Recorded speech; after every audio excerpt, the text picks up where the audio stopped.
my report, so thank you. All right, next we move on to agenda item 6, approval of board policies and objectives.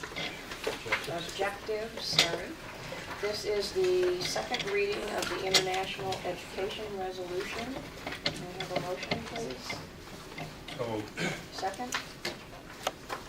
Second. Discussion?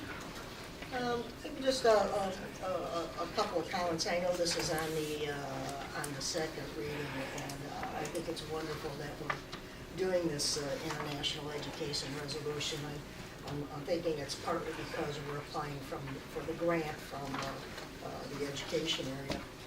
But I'm wondering if there's not another opportunity for us here as well. At least I don't recall us ever passing a resolution saying that we support adult ed or career and technical education or transfer education. I guess what I would hope us to look at is that, of course, we support all of these, but if we've only got one resolution supporting like international education, I wouldn't want folks to think that more emphasis is placed on international education than it is, I guess, on some of our other areas as well. So I throw that out there for something for us to think about. Other comments? Roll call? Ms. Teague. Abstain. Ms. Solschlager. Aye. Ms. Paul. Aye. Mr. Anderson. aye. Dr. Kerrigan. Aye. Ms. Kashgarian. Aye. Dr. Griffin. Aye. Ms. Howland. Aye.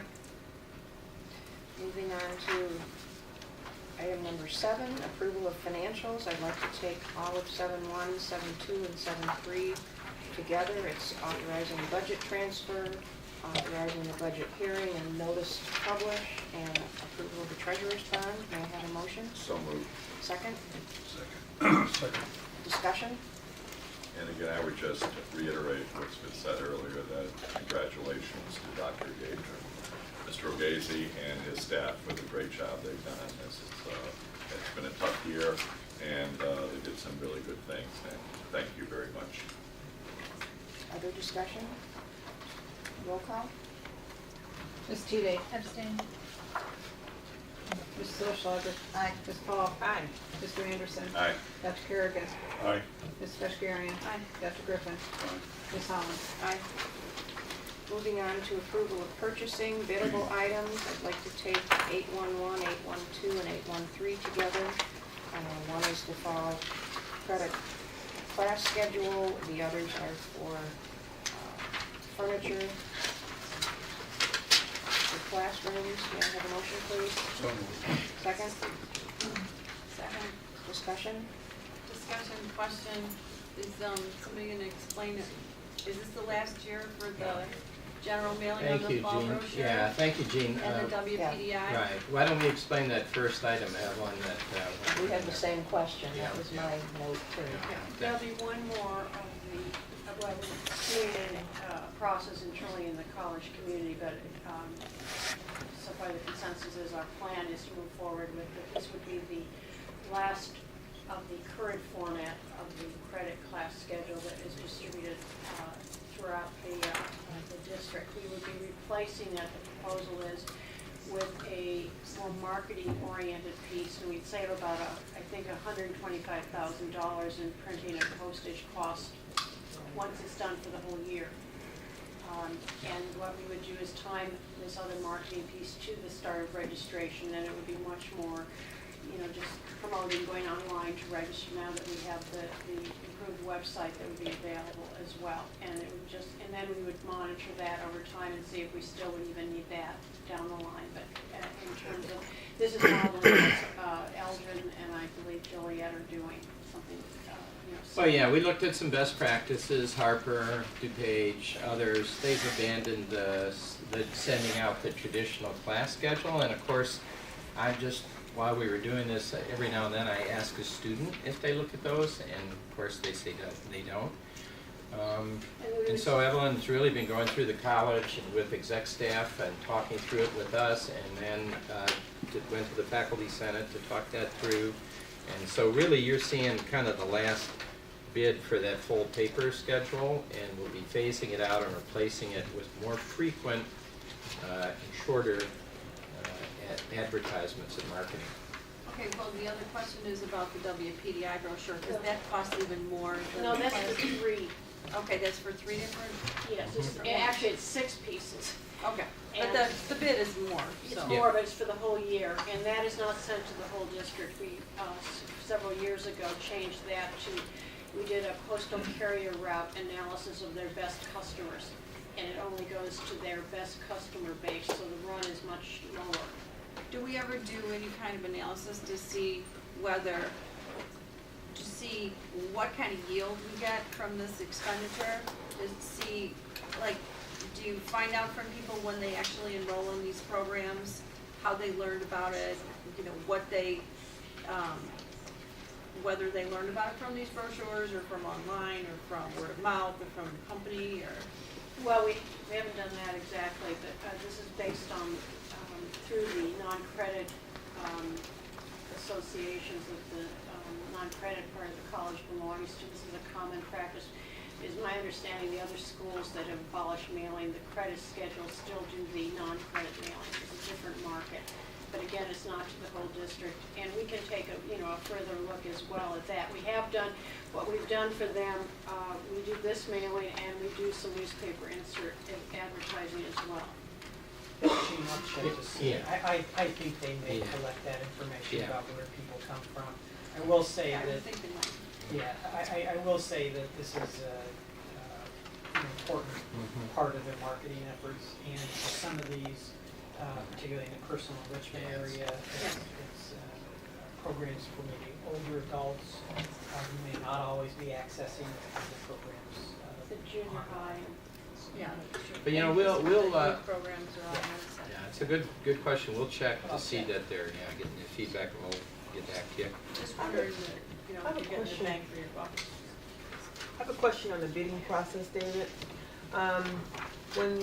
When the bid is in and certain bids look very close, what is the process to go back and see if there's any overages as far as they bid at 77 and it really turned out to be 85, which is more than the second bidder or the second closest bidder? I mean, what is the process to audit the overages? Is there a process? Or? I mean, the variance between someone bid 77 and another person bid 85? No, the variance between what the bidder said that they're gonna do it at and what was actually, we made a mistake, or we had to redo certain things. Is there room for that, or they just have to eat the added cost? Are you asking specifically about A the class? particular vendor, huh? Are you asking specifically about the class schedules or other projects? Well, we're Well, I talking think about it's a class general. schedule, but it's a general. For our complicated things and the larger things, we don't recommend an award until purchasing and what we call the owner, whoever the experts in our college, goes through that bid with a fine-tooth comb to make sure things weren't missed. And if there's any question, we'll even bring the bidder back in and get either written or clarification whether they can actually perform. I can't recall off the top of my head. I know in the past we've said, no, this is not a good bid, or it wasn't a responsive bid. Okay. And we've gone with the next one. That's the time to catch that. And they do a pretty good job of that. We certainly can't do it on every single bid that comes in, the smaller amount, Sure. we get quotes on them. Sure. But, so we rely on the owning department to manage within what the bid was.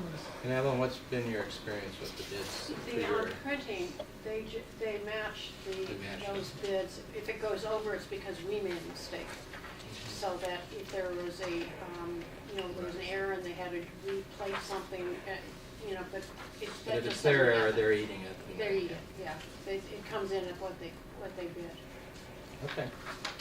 Any other questions? Other discussion? Yeah, on the 8.1.3, the biddable on the furniture, for the mock-up classroom, But I guess it also involves the next item as well, which is the non-biddable for also furniture in the mock-up classroom.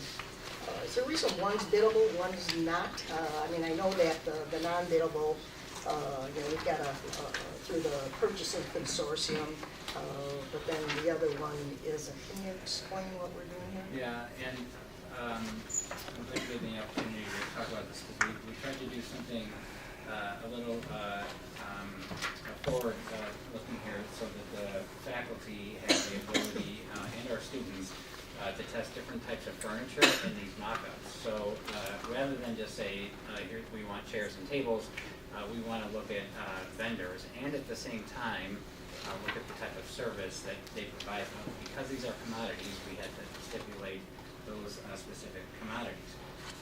So what you see in this chart is who bid on each of those areas. We did have KI bid on KI. Unfortunately, they partnered with another company who did not include the proper bond. So their bid had to be thrown out in the partnership bid. But because the classroom committee wanted to see these 4 different types of furniture, we went to the statewide contract for the KI furniture. Is that, The Michelle, KI is, fair? according to this, KI is already on the state's approved list for the consortium purchase. And we're buying the same classroom furniture, but we're buying some that we bid and some that we didn't bid? Well, everything's been bid. Well, no, the non-biddable, the next item, we are buying something that we are not bidding. However, the item before that is also the furniture, which Yeah. we are bidding. It's the only way if we were going to have all of the mock-ups as the classroom committee, which is mostly faculty, was able to kick the tires on all the furniture that we could have KI participate. So it's different furniture for each of these bids, or it's the same furniture? It's all different, right? The brands are different by the 4 different groups, but the KI is exactly the same. We attempted to bid the KI originally, but because we did not receive a response, we actually went to the joint contract to purchase the furniture. Does that make sense? So one room has tables that we bid out that is an active classroom with a monitor attached to it. The next room won't, but it will have chairs. The next room will have tables, still have chairs, but we want to keep it the same vendor because they're providing that service. But it will be either a 2-person or 4-person tables. The next room was, Allie, if you remember. Yeah, we have active learning room with more group-like setting. We have a table room that's very flexible to respond to faculty needs. It includes a lot of new technology, lecture capture also. And we have a convertible computer lab class where the monitors and keyboards go away. I guess I certainly understand that the different classrooms have different. My only question really is the furniture different from the stuff that's being bid and the stuff that's not being bid? Is it the same furniture or is it different furniture? Different. The KI. Different. Different. Yeah, 4 different manufacturers, so represented through one vendor for the biddable. And then KI is a direct purchase the way I'm interpreting it here through the contract.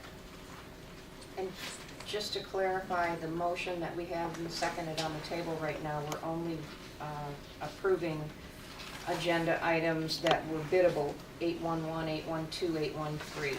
So are there any other questions or discussion on this? Roll call, please. Ms. Tude. Aye. Ms. Solschlager. Aye. Ms. Paul. Aye. Mr. Anderson. Aye. Dr. Kerrigan. Aye. Ms. Kashgarian. Dr. Griffin. Ms. Townsend. Aye.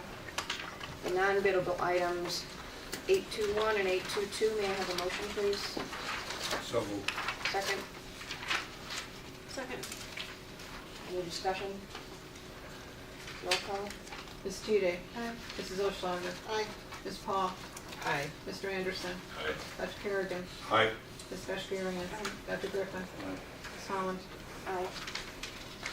Next is agenda item 9, approval of contracts and grants. I'd like to take 911 and 921.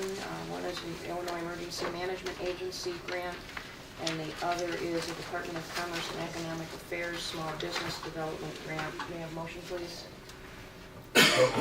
Second? Second. Discussion? On the small business development grant, because I've been around long enough to remember when they used to just give us money, and then it got raised to 25% match, and by the looks of it now, we're being asked to contribute $124,000 in order to get $165,000, so that's what, a 75% match? Yeah. Are any of our other grants this high, or is this one? This is pretty high. If you recall, one of the things, we started running into that with our PTAC grant as well, which is why we didn't renew it, because the match begins to get out of whack, but this is getting pretty high. Just keep our eye on taking a look at how much it is costing us in order to get. And Trustee Oschlager is correct.